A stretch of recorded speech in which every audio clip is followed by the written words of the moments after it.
Hi, ladies and gentlemen. My name is Kelsey. I'm going to be teaching you about metaphors today, specifically the use of metaphors in poetry.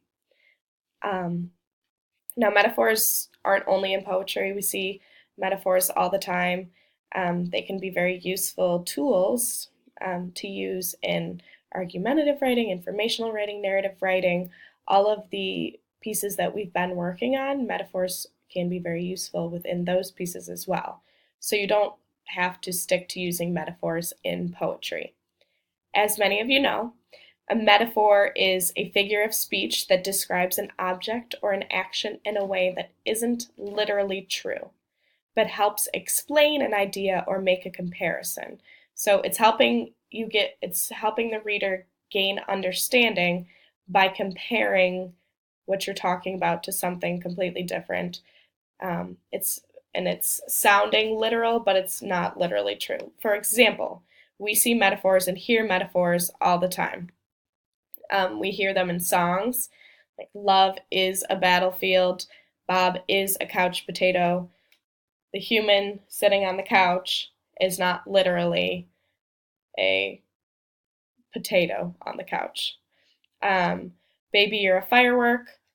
A human isn't literally a firework, but we are comparing it to something to give the reader understanding. Now, metaphors can be very useful in creating imagery. In fact, Shakespeare uses a lot of metaphors in his writing. So they can be quite poetic, but the use of metaphors appeals to more than just poetry. So I would encourage you to use it in your narrative writing and the other writing that follows. Today, we are specifically working with color poems. We are taking our metaphors and comparing a color to one of our senses. This is a paint chip poem, and we are going to be comparing whatever color we choose for our paint chip, writing on it, like this example, orange is joy. Orange is the taste of pumpkin pie on Thanksgiving. Orange is the smell of citrus fruits growing on Florida trees. Orange is the sound of tabby cats meowing.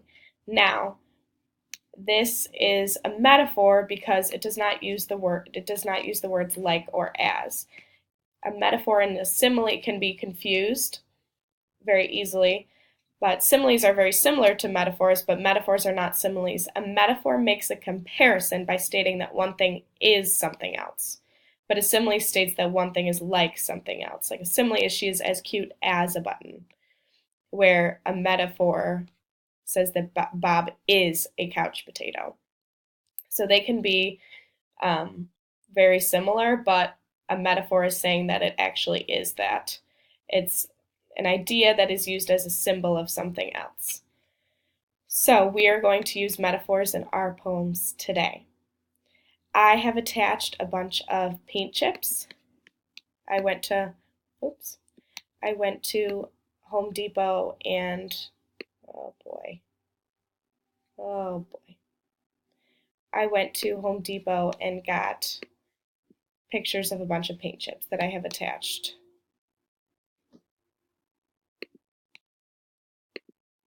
So you can use one of those paint chips, or you can go to Home Depot on your own and pick out your own paint chip. I picked out a blue one that I wanted to use for my paint chip poetry.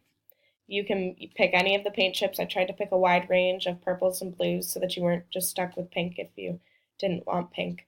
So you can choose from one of the colors that I picked up and I took a picture of, or you can go to Home Depot on your own and pick out a color that really speaks to you and that you really want to write about.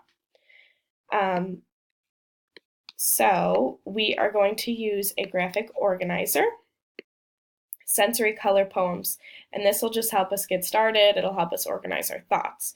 So like I said, I chose blue, and I'm thinking about it's appealing to our senses. So I'm thinking about, what does blue make me think of when I think of the taste of blue? And I think of blue raspberry, the slush puppy flavor, or the Dum Dum flavor, or the Airhead flavor. I think of that fake like blue raz flavor. I also think of blue being when I'm in Florida and I'm body surfing on the Gulf of Mexico, and then, I don't know, you misjudge the wave and end up getting a giant mouthful of the salt water, and how it's so much saltier than anything you've ever tasted. It's like an unbearable saltiness. Um, so I said blue is the taste of an accidental mouthful of the Gulf of Mexico because I liked that wording better than blue raz slush puppy. But that's the thing that came to my mind first. So that's fine too if that's all you can think of. Just write what comes to your mind. That's what graphic organizers are for.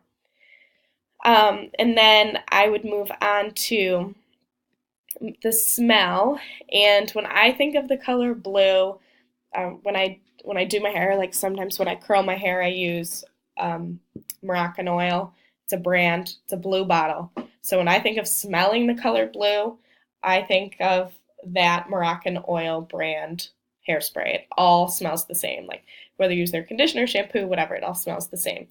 So I would say for here, blue is the smell of a freshly finished curl. A freshly finished curl held in place by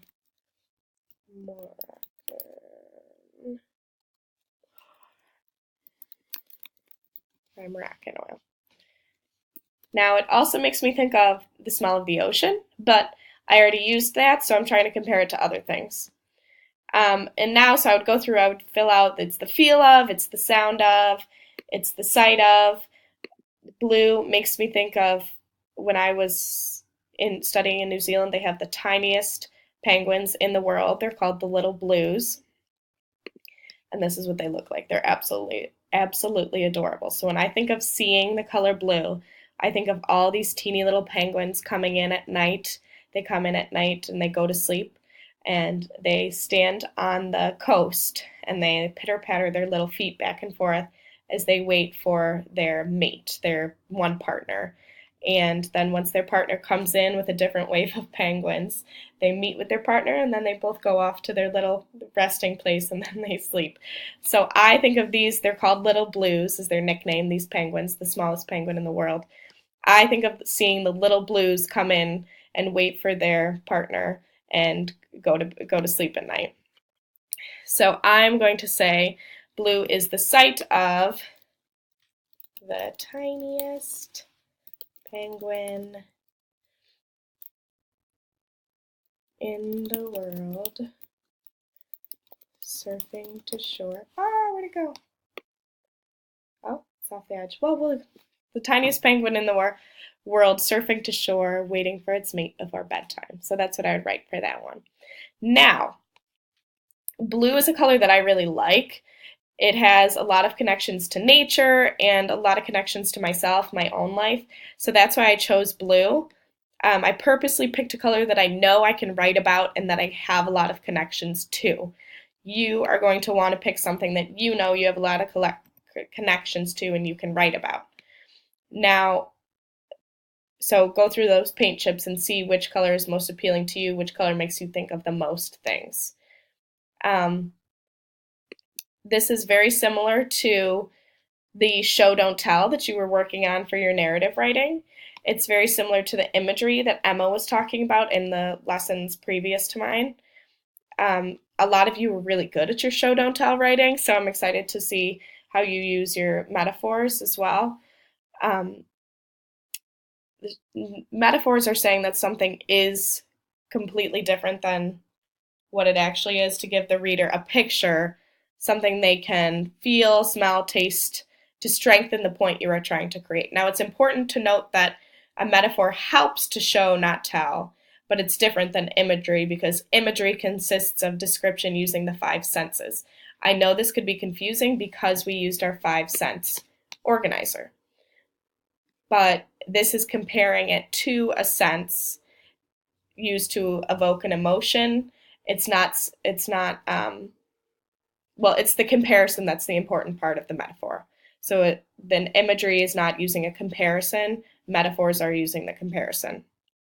So I want you to choose a color that speaks to you, pick a paint chip, and write your connections to it. Write what it makes you think of, your smell, taste, feel, sound, and fill out your sensory color poems organizer, and then move it onto your paint chip. I cannot wait to see how these turn out because I think they're so cool. I looked at a lot online that really turned out really nice. But you can do it. I can't wait to see them. Thank you. Bye.